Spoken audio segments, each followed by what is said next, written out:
Il vous prie de l'excuser. La cérémonie sera présidée par Madame Maryse Le Boëté, deuxième adjointe au maire de Barentin.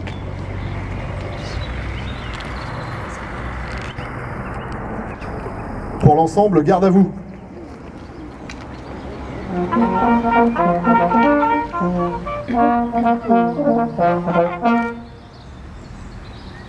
Prêt pour les couleurs? Envoyez.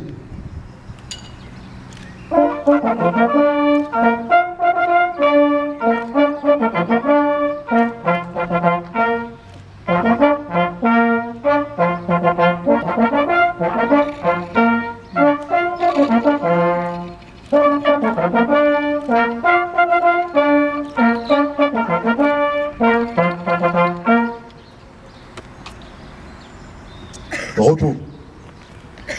Dépôt de gerbes et de lumignon par les représentants du conseil municipal enfants au révérend père Bunel.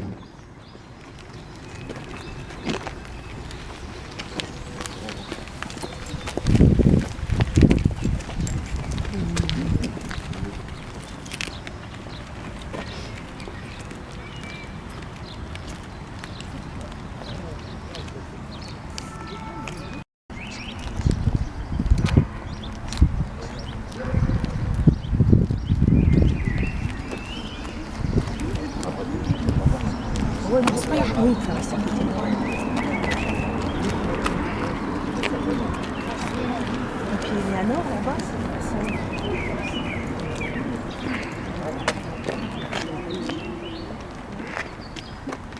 c'est Dépôt de gerbes au monument aux morts.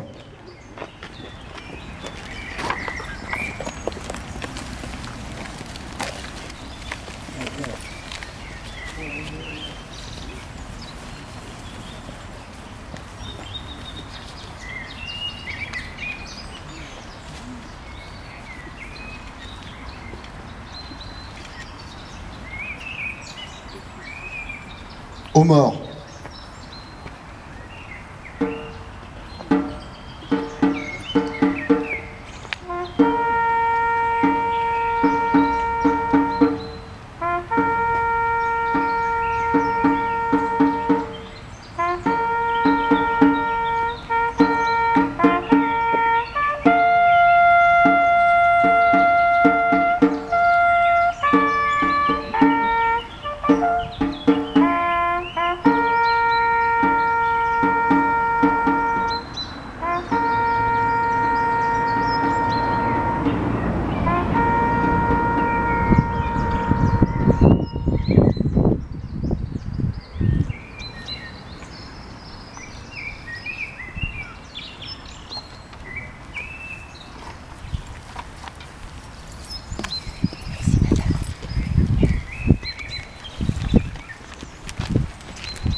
Allocution de Monsieur Guy Boulard, président des anciens combattants UNC OPEX.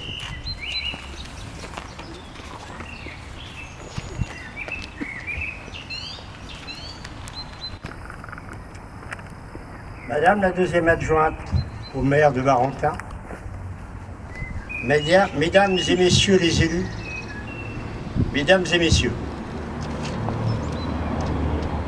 souvenir des déportés. À une époque, la nôtre, où quelques 78 ans après la chute de l'Allemagne hitlérienne, on assiste spasmodiquement dans différents pays à des tentatives de relèvement du nazisme. Ce rappel aujourd'hui, 30 avril, devrait donner mauvaise conscience, ne serait-ce qu'en rappelant que certains tortionnaires SS ont vécu en liberté de par le monde, qu'ils ont acquis, après leurs crimes, respectabilité et richesse. Il conviendrait en effet d'ouvrir les yeux à ces jeunes qui, par contestation ou idéologie inconsciente, arborent insignes nazis et emblèmes du Troisième Reich. Il faut montrer à cette jeune génération à quoi le nazisme avait abouti en Europe, un charnier puant, des millions de morts, un univers contractionnaire, où la démence rejoignait la mégalomanie.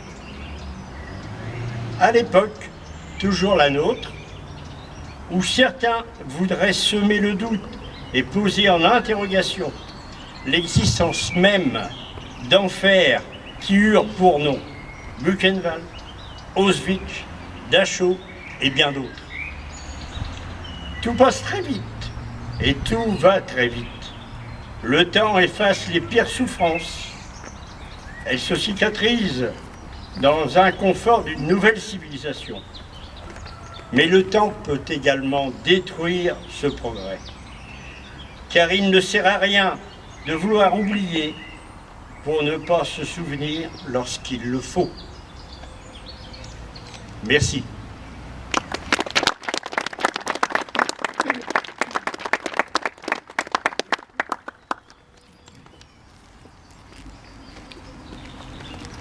Allocution de Monsieur Claude Polge, président des anciens combattants ACPG CATM.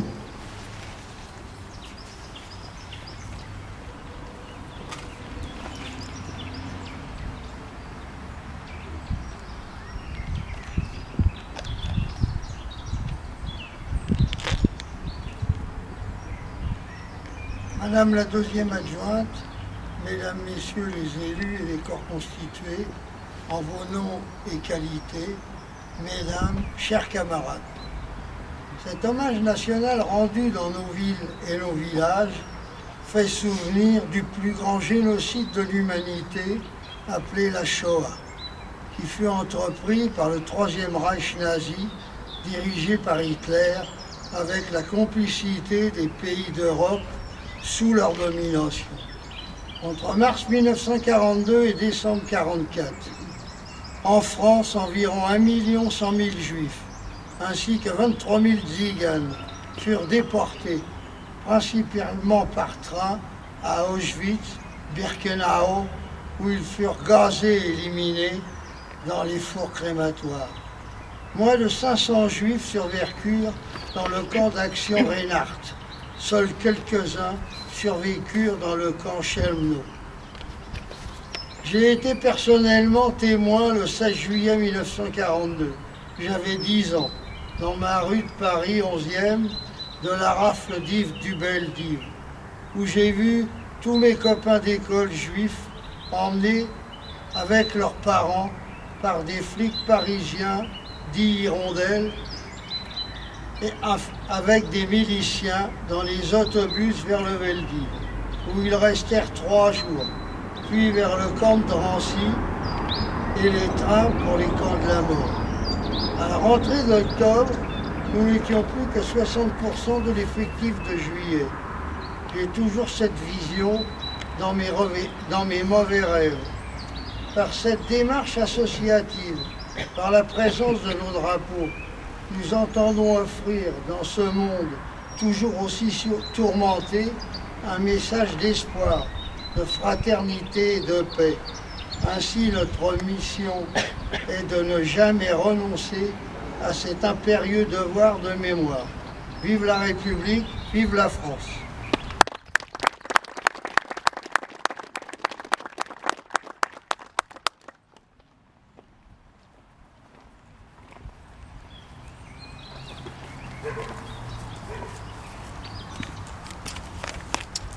Allocution de Madame Maryse Le Boëté, deuxième adjointe au maire de Barentin.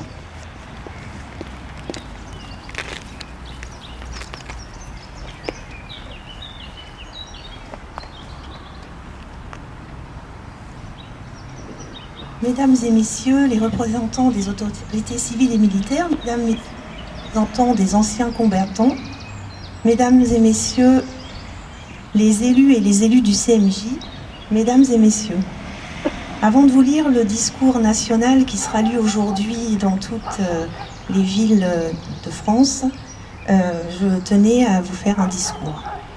Donc aujourd'hui, c'est un moment solennel et un honneur pour moi de présider cette cérémonie d'hommage. La loi du 14 avril 1954 consacre le dernier dimanche d'avril au souvenir des victimes et des héros de la déportation de la Seconde Guerre mondiale. Cette date est proche de la date de libération des camps. Des milliers de personnes ont été déportées de France dans les camps de concentration ou d'extermination, dont des juifs persécutés, ainsi que de nombreux politiques et résistants, réprimés au nom d'une funeste idéologie. En ce jour particulier, le silence et la méditation conviendraient sans doute mieux, mais l'homme a besoin de se souvenir avec des mots pour l'aider à vaincre l'oubli. Nombreux sont les témoignages littéraires poignants de ces camps, dont les poèmes d'André Marie, revenu de Buchenwald, souvent lus devant ce monument. J'aimerais vous lire La complainte de la paix, qui date de 1514, d'Erasmus, dont le nom a été donné au programme européen d'échange scolaire et d'apprentissage, dont le but est de développer la connaissance de l'autre et le partage des cultures. Ce poème a d'ailleurs été repris par Bertolt Brecht, à qui la nationalité allemande a été retirée par le régime nazi en 1935 parce qu'il était communiste.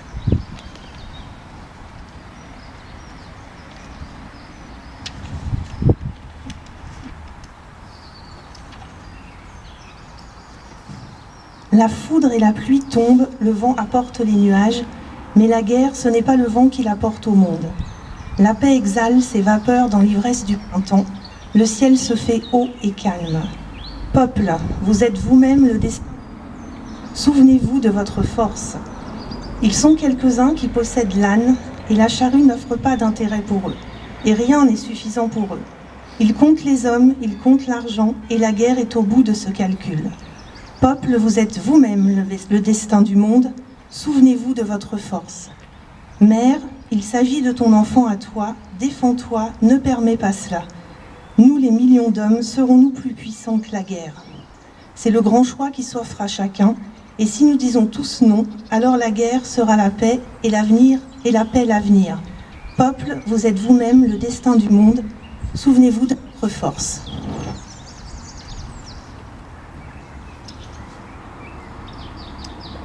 Et voici maintenant le message rédigé conjointement par la Fédération nationale des déportés, internés, résistants et patriotes, la Fondation pour la mémoire de la déportation et les associations de mémoire des camps nazis, l'Union nationale des associations de déportés et internés de la résistance et familles.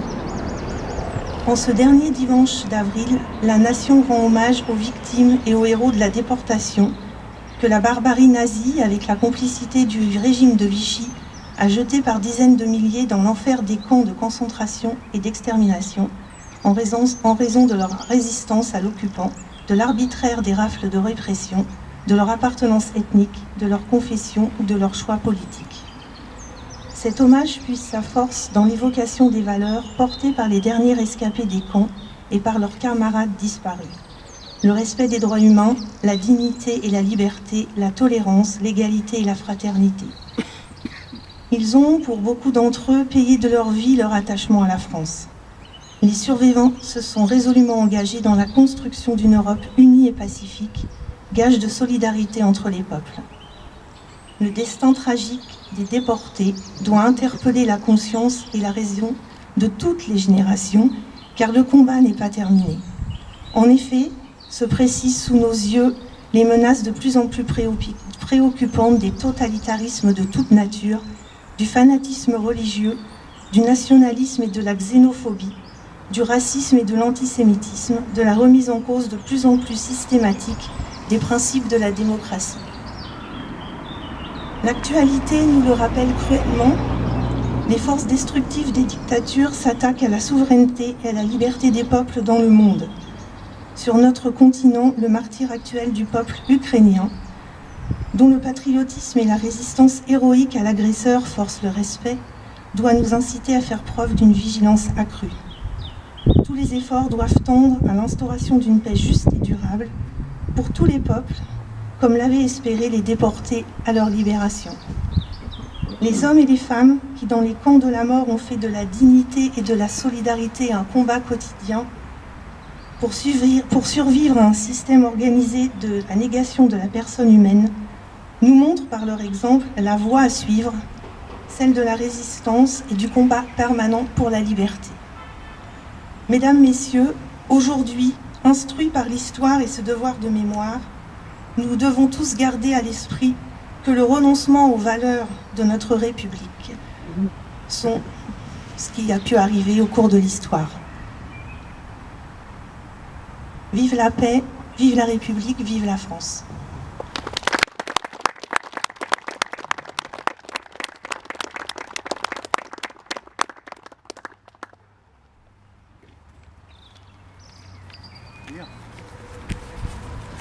La Marseillaise.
La cérémonie est maintenant terminée. Nous vous remercions de votre participation.